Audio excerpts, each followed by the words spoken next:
Hola amigos, bienvenidos a un vídeo más sobre este canal de compostaje. En el proceso de elaboración del compost, que ya lo hemos dicho en algún vídeo, se necesitan tener cuidado de varios factores. Por un lado, el oxígeno. La muestra tiene que ser oxigenada suficientemente para evitar procesos de anaerobiosis, procesos de fermentación en ausencia de oxígeno, que se van a dar por múltiples factores. Uno de ellos suele ser la humedad. Un exceso de humedad en la pila del compost hace que el oxígeno no entre suficientemente en profundidad y por tanto se llenen los microporos del material de agua y por tanto se dan esos olores normalmente a podrido, ¿no? que son bastante desagradables. Para evitar también los procesos fermentativos que no nos interesan en el compostaje aeróbico, lógicamente, porque luego hay otros procesos de preparación de fertilizantes mediante fermentación que sería justo lo contrario, buscaríamos que no entrara oxígeno, pero en este caso, en la elaboración tradicional del compost, vamos a utilizar con microorganismos de vida libre, vamos a utilizar un nivel de oxígeno apropiado, de aireación. Esto lo vamos a conseguir de múltiples maneras. Podemos conseguir volteando la muestra. Si estamos utilizando, por ejemplo, compostaje al aire libre en pilas o en filas, este volteo puede ser mediante pues, un rastrillo o obviamente mediante algún proceso mecánico ya a gran escala. También puede haber una aireación pasiva mediante tuberías de plástico con agujeros como una flauta que se intercalan en el compost para que ese aire pues circule a través de esa muestra. También incluso puede insuflarse aire en sistemas industriales. Si es ya a pequeña escala, que es un poco el mercado de usuarios al que nos dirigimos, ¿no? pues sería, por ejemplo, una manera muy sencilla sería construirse un compostador rotativo en el que la muestra se va moviendo cada pocos días. Bien, sea el proceso de aireación pasivo o activo, es importante que este proceso se produzca para evitar, como digo, estos olores a fermentaciones. Aunque siempre puede ocurrir una cierta cantidad de fermentación, es ideal minimizarla al máximo posible. Otro factor que hemos hablado es la humedad. La humedad tiene que estar en torno a un 70 o un 80%. Si hay demasiada poca, no hay actividad microbiológica. Si hay demasiada, no entra oxígeno, como ya hemos dicho. La prueba del puño es muy fácil de hacer. Consiste en estrujar material en un puño y ver si rezuma agua. Si rezuma agua es que los espacios o poros de la muestra tienen agua y por tanto no es satisfactorio. Otro sistema ideal para airear la muestra consiste en añadir carbón vegetal. El carbón vegetal es un material idóneo para aumentar la aireación porque tiene microporos. Se calcula, para que os hagáis una idea, que el número de poros que puede tener un gramo de carbón vegetal sería casi de 800, ¿no? por gramo de espacios o microespacios donde puede entrar microorganismos y puede haber pequeñas bolsas de aire. Es una manera ideal, el carbón vegetal, ya hablaremos de él en otro vídeo, de aumentar la porosidad de la muestra. Por tanto, aireación, humedad apropiada, y hay otros factores como la temperatura. La temperatura no debería bajar de 10, 15, 20 grados, que son la temperatura de inicio del proceso de compostaje. Por eso en la naturaleza el reciclado de material orgánico en sitios muy fríos de alta montaña o del norte, del hemisferio norte, pues se va a producir, o del hemisferio sur, según nos encontremos, es decir, cerca de la tundra o de la taiga, el proceso de degradación de la materia orgánica en bosques naturales, por ejemplo, es muy lento, porque el periodo del año en que alcanzamos esa temperatura está limitado. Por tanto, el proceso de compostaje debería mantener en principio esa temperatura. Iniciaríamos una etapa mesófila, que se llama. Hay autores que inician una etapa previa, psicrófila, pero bueno, una etapa mesófila en la que empezarían procesos de degradación de los componentes más fácilmente asimilables a medida que estos microorganismos van creciendo, van expandiéndose y van aumentando su actividad metabólica. La temperatura del compost sube, lo cual es muy interesante para que ese compostaje se produzca en condiciones de la mayor sanidad posible, es decir, que haya una esterilización de todos los organismos patógenos. Esto es especialmente importante si en el proceso de compost hemos añadido estiércol o hemos añadido lodos de depuradora o hemos añadido, por ejemplo, heces, o hemos añadido material incluso cárnico o pescados, restos de pescados, etcétera, que van a tener muchos microorganismos patógenos. Por tanto, es muy importante que aumente la temperatura. ¿Cuánto? Bueno, ya a partir de los 50 empieza a escasear mucho el número de patógenos y ya se considera que 70-80 sería ideal para esterilizar ese compost. Posteriormente, la temperatura, a medida que estos microorganismos termófilos, la fase termófila, van descendiendo, se produciría una nueva etapa mesófila de maduración en la que se van a consumir los pequeños restos de materia orgánica que van quedando y al final el compost está estabilizado cuando su temperatura interna no supera la temperatura del medio externo. Es decir, metes la mano dentro de la pila de compost y la temperatura es la misma que en el medio externo. Almacenado de esa forma, el compost puede durar años. Por tanto, es un producto que no es perecedero siempre y cuando esté maduro.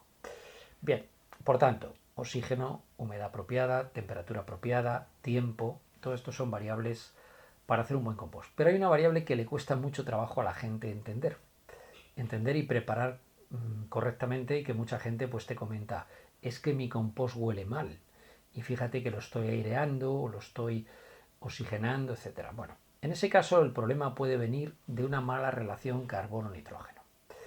La relación carbono-nitrógeno ideal, según autores, varía un poco, pero se situaría entre 25 y 35 partes de carbono por cada nitrógeno. Si hay demasiado carbono, que es lo que ocurre, por ejemplo, cuando hacemos una pila de compost con material, sobre todo restos de poda o material muy fibroso, pues si hay demasiado carbono, la microbiología va a ir muy lenta. Es decir, los microorganismos de vida libre van a ir bastante lentos.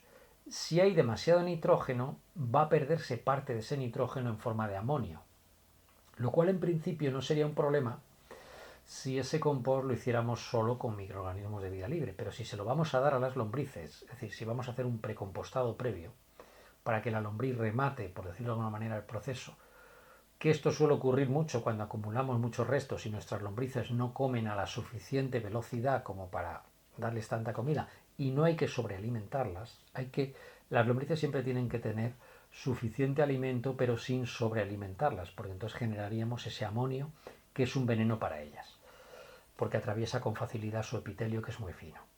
Porque no olvidemos que las lombrices respiran por la piel, por tanto, si a través de la piel respiran, también a través de la piel pueden intoxicarse fácilmente con amoníacos o ácidos de algún tipo. Es por tanto importante que equilibremos esa relación carbono-nitrógeno para que la actividad microbiológica durante el proceso de precompostado o del compostaje, si no vamos a usar lombrices, pues sea ideal. Para ello tenemos que conocer de los materiales más usuales su relación carbono-nitrógeno. En esta hoja de cálculo me he puesto, por supuesto puede variar un poco según bibliografía, según autores, pero más o menos unas medidas indicadoras del contenido carbono-nitrógeno de materiales comunes. Por ejemplo, los restos de pescado pueden tener una relación carbono-nitrógeno de 6. El estiércol de aves que no sean gallinas, un 7. El humus vegetal de bosque, un 10. La gallinaza, un 12. El purín de cerdo, un 13.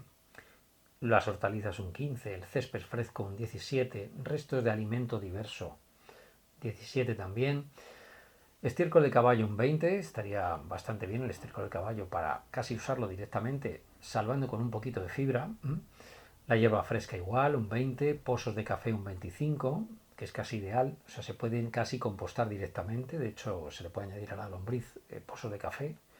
Tienen un pH un poquito bajo, pero se puede equilibrar con un poquito de calcio, ¿no? De carbonato cálcico o de piedra caliza o de jibia molida o cáscaras de huevo molida, etcétera. Equilibrando un poquito el pH, los pozos de café son bastante buen material. Restos vegetales lo mismo. Estiércol de, por ejemplo, cobayas, un 28. Lo he puesto aquí porque yo he tenido cobayas y he usado el estiércol de cobaya con bastante éxito. Mientras no le des medicamentos a tus animales, puedes usar su estiércol para hacer compost. Restos de fruta un 30 serían ideales. Las algas un 34, hay algas con más, menos carbono. Cáscaras de nuez un 35, cáscaras de cacahuete un 38. Ya iríamos hacia materiales cada vez con más carbono. Cascarilla de arroz un 50. Habría que añadir a esa cascarilla de arroz algo de material fibroso, menos fibroso, perdón, para bajar ese contenido de carbono nitrógeno. La turba un 58, las hojas secas un 70, que no sean agujas de pino porque tienen todavía más carbono, un 80, la paja seca un 90, paja de arroz 110, papel de periódico, que es muy fácil de conseguir, 175, restos de corteza 258, serrín 500 y restos de poda 700.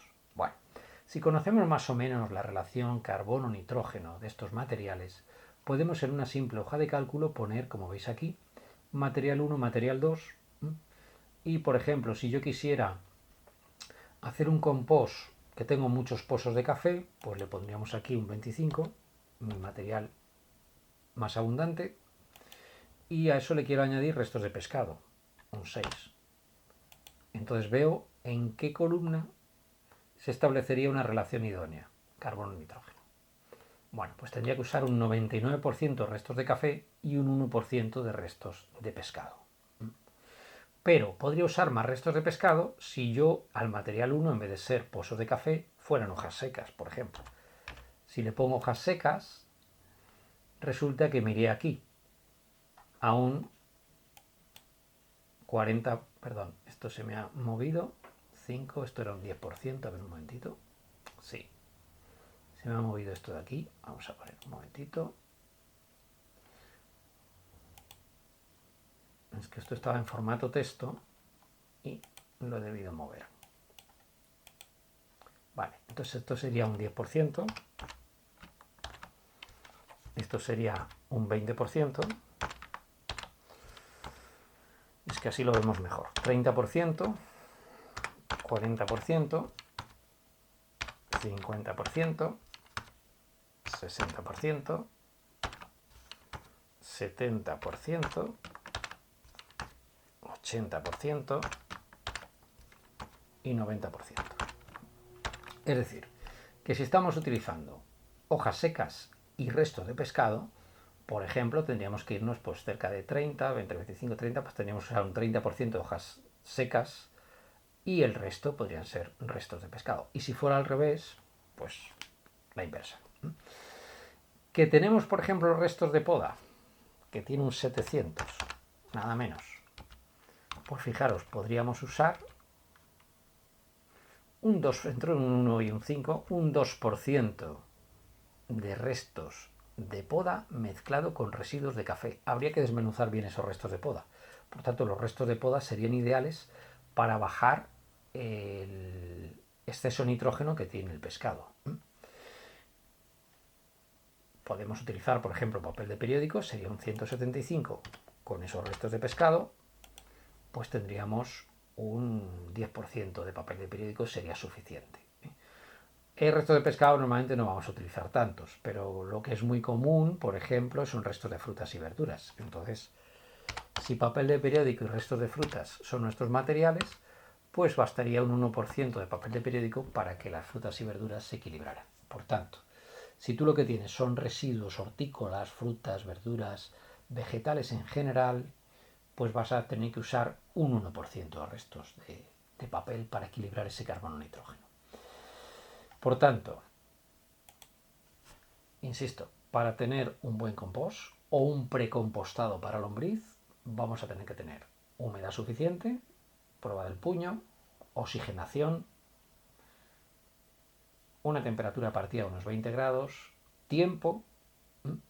Hombre, si es para lombriz no se lo vas a terminar el compost, bastaría con bajar sobre todo esa toxicidad de algunos materiales como puede ser el exceso de nitrógeno del pescado que podría dar amonio o el exceso de, por ejemplo, si vas a usar cáscaras de naranja que no se recomiendan por los ácidos que contienen, pues habría que precompostarlas. Algunos autores recomiendan que con 15 días de precompostado sería más que suficiente. Por tanto, si vas a utilizar materiales diversos con carbono y nitrógenos distintos, puedes utilizar estas hojas de cálculo para hacerte tú tu propia formulación y calcular perfectamente cuál va a ser el material. No importa que se lo vayas a dar a las lombrices. En la medida en que tú mantengas una relación carbono-nitrógeno idónea, tu precompostado va a estar listo mucho antes. Por tanto, vas a poder utilizarlo con mayor facilidad y no se te van a producir esos procesos anaeróbicos y esos procesos de fermentación indeseables que si le añades ese precompostado a la lombriz, pues la puedes matar. Por tanto, esta sería un poco la manera de hacerlo. Oxigenación, humedad apropiada,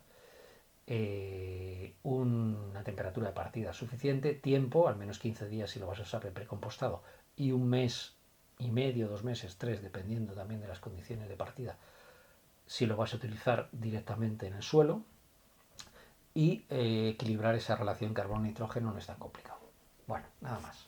Espero que te haya gustado el vídeo, si es así le des al link y nos vemos en otra entrega. Un saludo y que usted lo composte muy bien. Chao.